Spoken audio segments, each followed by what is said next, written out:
ठीक है।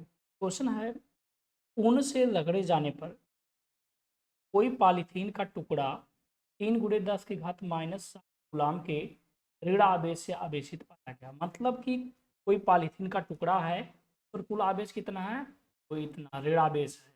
तो हम यहाँ पर लिख लेते हैं Q बराबर, ऋण आवेश है तो माइनस लिख लेंगे, 3 × 10⁻⁷ गुलाम, 3 × 10⁻⁷। आगे बढ़ते हैं।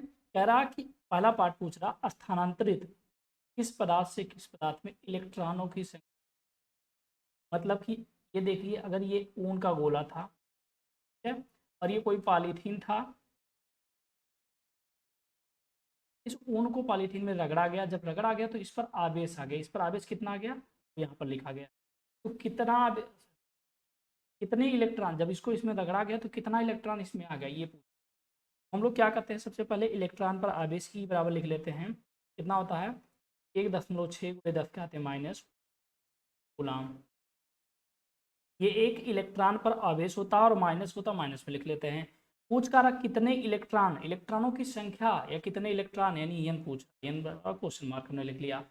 अब हम सूत्र लगा लेते हैं, Q बराबर कितना, यानी Q बराबर, यानी ये हम लगा सकते हैं आवेशों का क्वांटीकरण सिद्धांत वाले नियम से। इसके बाद यहाँ पर हम क्या करेंगे, अब कि एन बराबर एन ज्ञात करना है। एन बराबर क्या होगा, Q/E, पक्षांतर करेंगे, E बटे में चला जाएगा हमारा। ठीक है।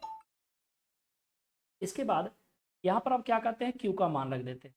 Q का मान कितना है, -3 × 10⁻⁷, और E का मान कितना है, -1.6 × 10⁻⁻19।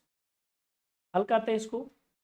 देखिए यहाँ पर दशमलव के बाद एक अंक ऊपर दशमलव है ही नहीं, तो 10 का गुणा भाग कर देते हैं, तो 30/16 हो जाएगा, और गुणे 10⁻⁻7, और गुणे 10 के हाथे कितना, +19, -19 ऊपर जाएगा, +19 हो जाएगा। अब अगर हम 30 में 16 से भाग कर देते हैं, तो आप जानते हैं 16 दूनी 32 होता है, तो जाएगा नहीं, उससे कम ही रहेगा। एक दशमलव कितना हो जाएगा, एक दशमलव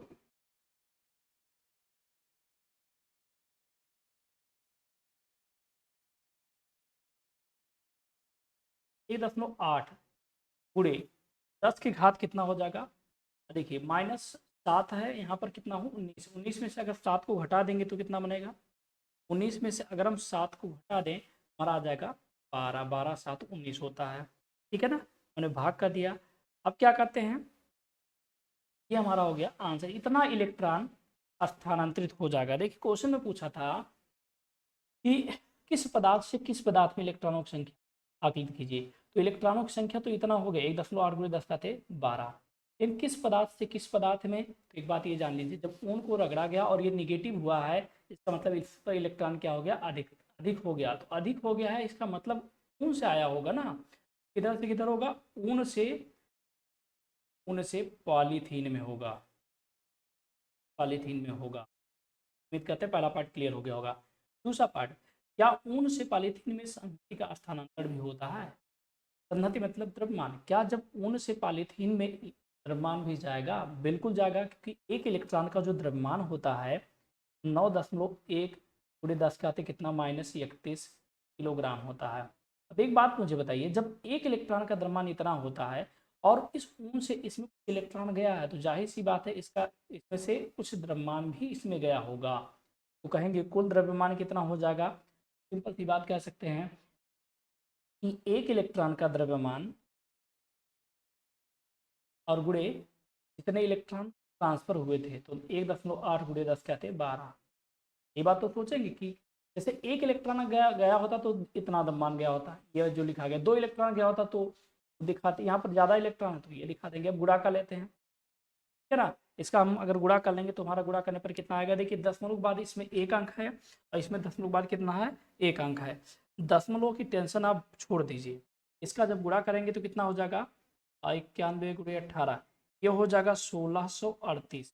और दशमलव के बाद एक अंक और दशमलव के बाद एक अंक, यानी अब इसमें दशमलव कहीं ऐसी जगह पर लगाइए कि उसके बाद 2 अंक हो, तो दशमलव यहाँ लगा सकते हैं। और गुणे 10 की घात कितना, -31 और +12, -31 और +12, यानी 31 में से अगर हम 12 को घटा दें आ जाएगा हमारे पास, आ जाएगा, लेकिन माइनस में लगेगा। तो इतना किलोग्राम टोटल क्या हुआ है, ट्रांसफ़र हुआ है, उनसे पॉलीथीन में गया हुआ है। उम्मीद करते हैं ये क्वेश्चन आपको अच्छे ढंग से समझ आया होगा, और अगर समझ में आया तो अपने दोस्तों के पास भी शेयर कीजिए। यूपी बोर्ड का परीक्षा जल्द ही होने वाला है, का अनाउंसमेंट आ जाएगा कल। अभी जो एक फर्जी वायरल हुआ था टाइम टेबल, वो फर्जी है। जल्द ही लेकिन नया टाइम टेबल आएगा, और ये मान के चलिए 10 जून के बाद पेपर होगा, 10 से 12 के बीच में होगा। ठीक है ना, धन्यवाद।